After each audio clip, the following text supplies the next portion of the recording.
सत श्री अकाल।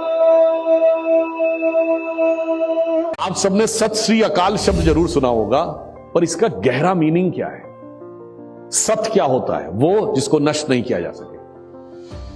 अब आप सोचिए, जैसे कि मान लीजिए एक पोडियम है, इसको आप इसके टुकड़ों में डिवाइड कर दीजिए तो पोडियम खत्म हो गया, पर लकड़ी तो रह गई। फिर लकड़ी को जला दीजिए, उससे कोयला बन गया। फिर इसको डिवाइड करते चले जाइए, तोड़ते चले जाइए, इसका स्वरूप चेंज करते चले जाइए। फाइनल में एक एलिमेंट आएगा जिसको चेंज नहीं किया जा सकता, जो अल्टीमेट होगा, जिसमें कोई परिवर्तन नहीं हो सकता, वही सत है।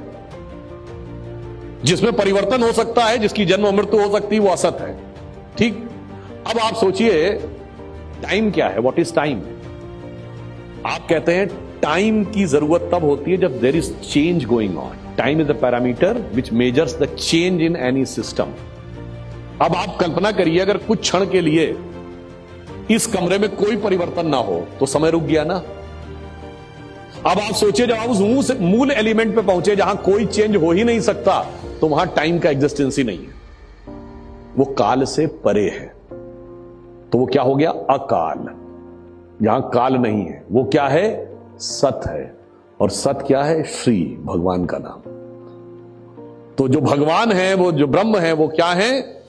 वो सत है, यानी शाश्वत है, जिनमें कोई परिवर्तन नहीं हो सकता। वहां there is no requirement of time, he is beyond time and space, और वही एब्सोल्यूट ईश्वर है। यह सत श्री अकाल को अगर गहराई से आप समझेंगे तो मुझे लगता है भारत का सार तत्व स्वयं आपको समझ में आ जाए।